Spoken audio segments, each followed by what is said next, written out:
বাংলাদেশের মানুষ কি আজ জিজ্ঞাসা করবে শফিক সাহেব যে বললেন যে দুষ্কৃতীদের মুখোশ উন্মোচন হয়ে গেছে, ষড়যন্ত্র ভেস্তে গেছে? আমার প্রশ্ন হলো, কে সেই দুষ্কৃতিকারী? ডক্টর ইউনূস এবং জনাব তারেক রহমানের মধ্যে যে মিটিং, সেই মিটিংয়ে যে ফলাফল, সেই ফলাফলে আমার খুশি হওয়ার কথা না বেজার হওয়ার কথা?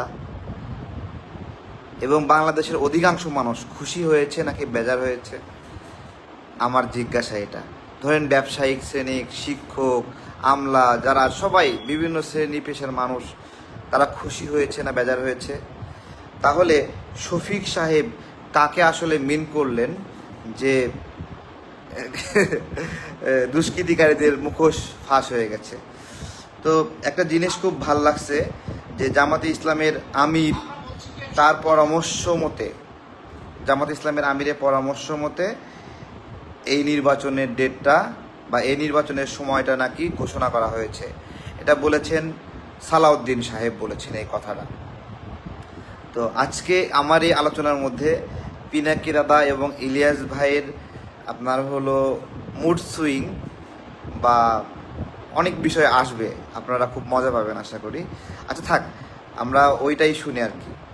প্রধান উপদেষ্টা বলেছেন যে তিনি এই দেশের এই বছরের ডিসেম্বর অথবা আগামী বছরের জুনের মধ্যে ইলেকশন দেবেন। আমরা তার কমিটমেন্টে তিনি ঠিক আছে এটা দেখতে চাই। আর আমাদের ভিউ হচ্ছে যে এটা রমজানের আগেই শেষ হয়ে যাবে। ওই জুন পর্যন্ত অপেক্ষা করলে তখন বর্ষা, ঝড় ঝাপটা, বিভিন্ন ধরনের প্রাকৃতিক দুর্যোগ আসবে, তখন আবার ইলেকশনটা অনিশ্চিত হয়ে যাওয়ার আশঙ্কা দেখা দিবে। আমরা এই জন্য চাচ্ছি ওই আশঙ্কার আগেই, রমজানের আগে যাতে এটা হয়ে যায়, আমরা সেটা আমাদের পথ আমরা বলেছি।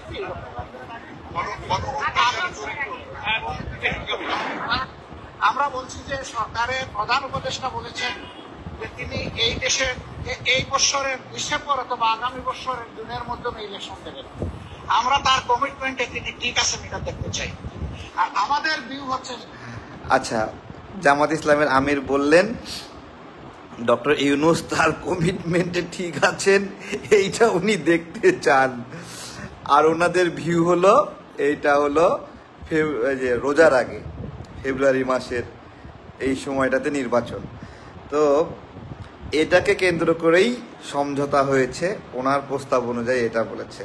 দুঃখজনক হলো এইরকম একটি ইন্টারভিউ থাকার পরে যেখানে উনি প্রধান উপদেষ্টার কমিটমেন্ট ঠিক থাকে কিনা উনি দেখতে চান, এখন বাংলাদেশের নাগরিকরা কি বলবে জামাতে ইসলামের কমিটমেন্ট ঠিক থাকে কিনা সেটা তারা এদেশের মানুষ দেখতে চায়।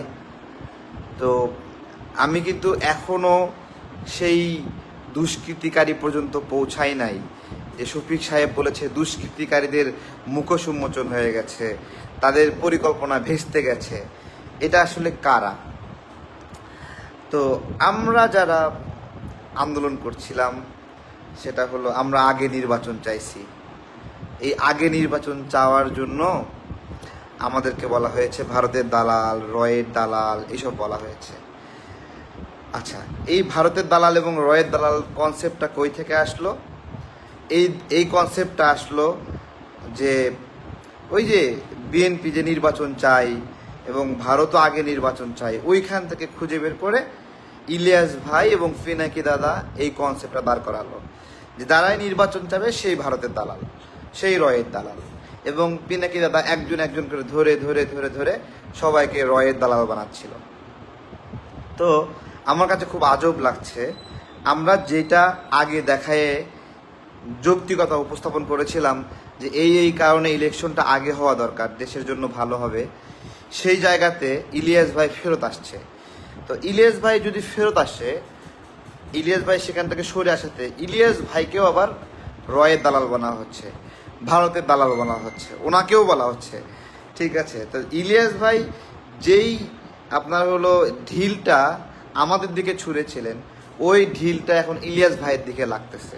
ঠিক আছে, শুধু ইলিয়াস ভাই না, পিনাকি দাদাও তার একটা বক্তব্যে জামাতকে নিয়ে অনেক কিছু বলেছে, যেটা আগে উনি এভাবে বলতেন না জামাতকে নিয়ে, যে জামাতের কমিটমেন্ট ঠিক থাকে না, জামাতের বয়ান ঠিক থাকে না, তারপরে জামাতের লক্ষ্য ঠিক নাই, এই বিভিন্ন কিছু মিলে পিনাকি দাদা অনেকগুলো বক্তব্য দিয়েছেন। তো আমার প্রশ্ন হলো, পিনাকি দাদা এই সেম বক্তব্যগুলো বিএনপিকে নিয়েও দিছে, যে বিএনপির লক্ষ্য কি, বিএনপির উদ্দেশ্য কি তারা জানে না, তাদের ন্যারেটিভ নাই, তাদের মানে রাজনৈতিক কোনো মানে দিক নির্দেশনাই ঠিক নাই।